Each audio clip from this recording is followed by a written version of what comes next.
ọ dị mma o. Onye aka m kwuru okwu maka ndị kara ahịa na-akpa ya ndị ada nne ndị a na ndị olu nne ndị a, especially ndị nwanne ha nwoke lụrụ nwaanyị ha bịa na-edistọb na-enye nsogbu na-enye nwaanyị ya nsogbu. Advice m nye yesterday bụ si mụwapụ onye dị otu ahụ ntị. Ọ bụrụ na ada nne gị enweghị ike irespekt onwe ya n'ebe nwaanyị gị nọ, ọ bụrụ na nwaanyị gị nwee the strength ịmawapụ ya anya, ya mawapụ ya anya, mawapụ ya ntị. So ekwucha m ya yesterday, ndị advice eju na nsokwa advice gị nke mba ọ dabara, advice gị nke mba ọ dị ka ihe ụmụaka, advice gị nke mba ọ dị bad, advice gị nke mba ọ dị ibehube, mba advice nke a dị terrible, mba advice nke enwere isi. O mebeghị gị advice ahụ onweghị isi because o mebeghị gị. Somebody was even saying my blood sister, ya mụ ọpụ my blood sister. After all, nwaanyị ya ahụhụ blood sister ya, nwaanyị ya onye osheshi kpọta. Imagine ihe mmadụ na-ekwu. The problem, ihe m chọpụtara na all the advice, all the comment niile m gụrụ yesterday, ihe m chọpụtara bụ na ụmụ nwoke with the cause. Yes! Ihe m chọpụtara bụ ụmụ nwoke ndị lụrụ nwaanyị with the cause. Ọ ndị na-enye ụmụnne ha ndị nwaanyị the moral. Ọ ha na-enye ha the temerity. Ọ ha na-enye ha the audacity. Ịbịa na-atụgharị nwaanyị eme nwaanyị ha ka gasị na nwaanyị ha na onwe hụ family ha chiri bịa, mana nwaanyị ha enweghị ụmụnne, mana nwaanyị ha enweghị value. Ụmụ nwoke na-akọ ọsị ya. Yes, ụmụ nwoke na-akọ ọsị ya ndị sị na ha lụrụ nwaanyị.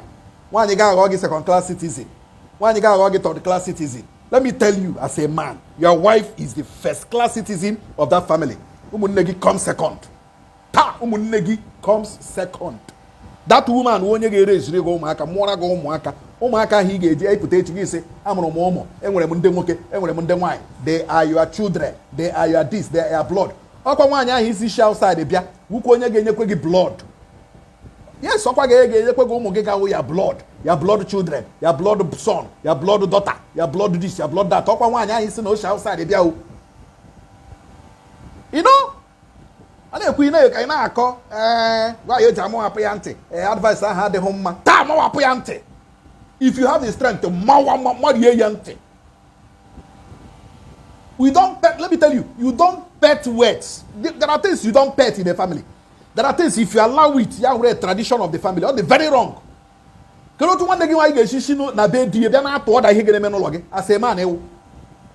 Kedu otu nwanne gị nwaanyị ga-esi hapụ be di bịa n'ụlọ gị na-atụ ọda ihe ga-eme n'ụlọ gị, agba nwaanyị gị ihe ọ ga-eshiri gị, agba nwaanyị gị otu ọ ga-esi edowe ụkwụ, otu ọ ga-esi hanga ya, otu ọ ga-esi bulie ya elu. Nwaanyị nwanne gị nwaanyị ji ekwu ụdịrị okwu ahụ. Nwanne gị nwaanyị ahụ na-abịa n'ụlọ gị ọ wụ otu ụmụnne di ya ndị nke nwaanyị si eme ebe ahụ ọ nọ. Na ka dị reasonable o. Ka dị reasonable. Okay, unu chọrọ m bịa ebe a mee preach we peace.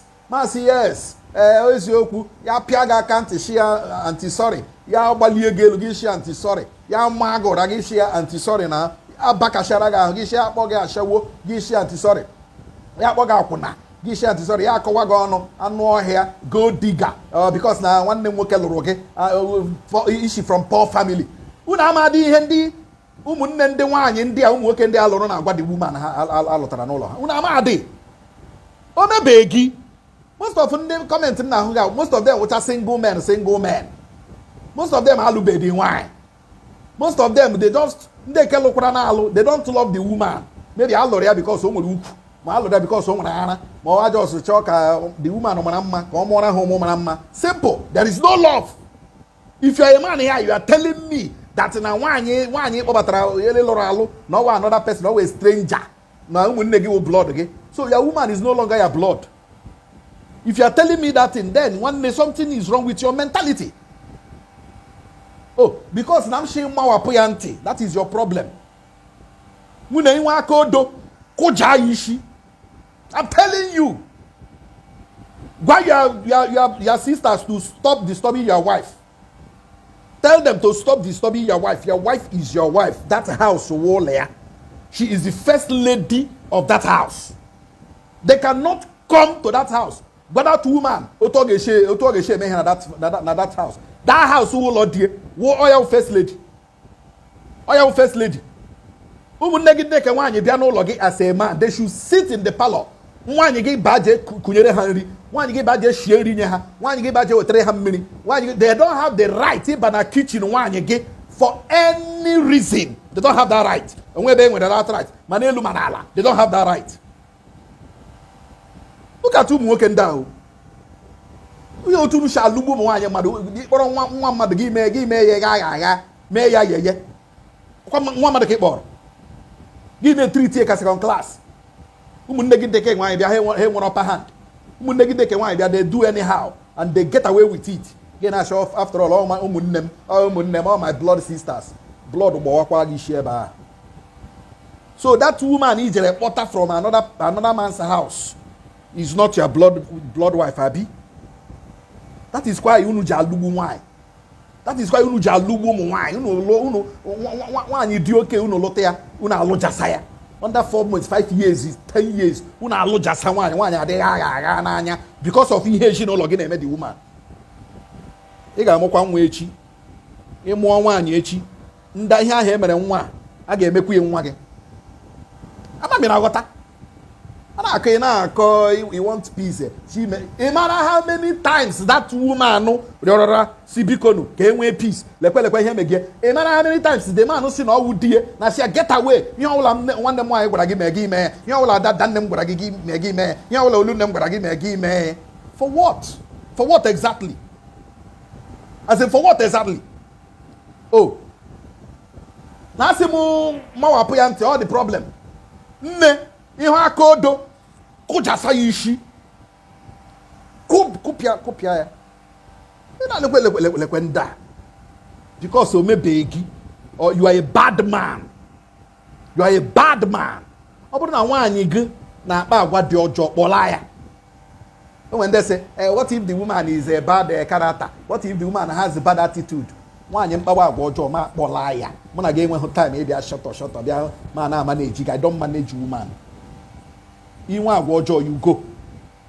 I will bundle you to your father's house. Kama ụmụnne m ndị nwaanyị ga-abịa egbugbe gị. Mba, can't try it. Because nwa mmadụ ka ewu. And you must be treated with dignity. You must be treated with dignity. You are a human being. So if you are a man here, you are supporting ụmụnne gị ndị ka nwaanyị ime nwaanyị gị anyhow. Nwanne check your brain. Ozughị ezu. And ọ bụrụ na ịlụbeghị nwaanyị na-etinye ọnụ n'okwu a ndị lụrụla nwaanyị na-ekwu na-etinye ọnụ n'okwu a na just watch and pass. Just watch and pass or just comment ya and pass. Onwe ihe ma ị ga-ekwu. Ihe ewe okwu ndị lụrụ nwaanyị ndị odere ha mekwere nọ ndị nwere testimony. Some people were even testifying na the thing mere na their marriage. Some ụmụ nwaanyị alala na di now because of this kind of influence, bad influence. And I can say, oh, ụmụnne gị ndị nwaanyị they are blood sisters. Blood gbawakwa dị isi dị ya. So that girl enwe blood brother or enwe blood sister ebe oshi. Unu na support ihe ọjọọ. Blood sister gbakwa ọkụ dị ya. Look at these people. Ole unu just support ihe ọjọọ. Chinese advice. Which kind of Chinese advice? Because maybe if you are a man talking rubbish here, Chinese advice is this. Mana na iwa ajọ nwoke. Mana na ọ gị na-asị ụmụnne gị bewe nwaanyị gị ha na-eme ya. And ọ ga-arịla gị mma. Ma ike arịhụ gị n'ebe that woman na again. Bọndụlụọ ya. Politely. Kpọgara ya mpe ya.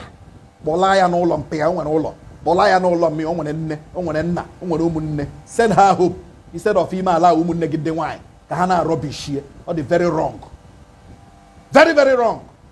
Na-akọ nwaanyị agwa ya jọrọ njọ, agwa ya jọ njọ, kpọlaa ya. Ekwe na ya o.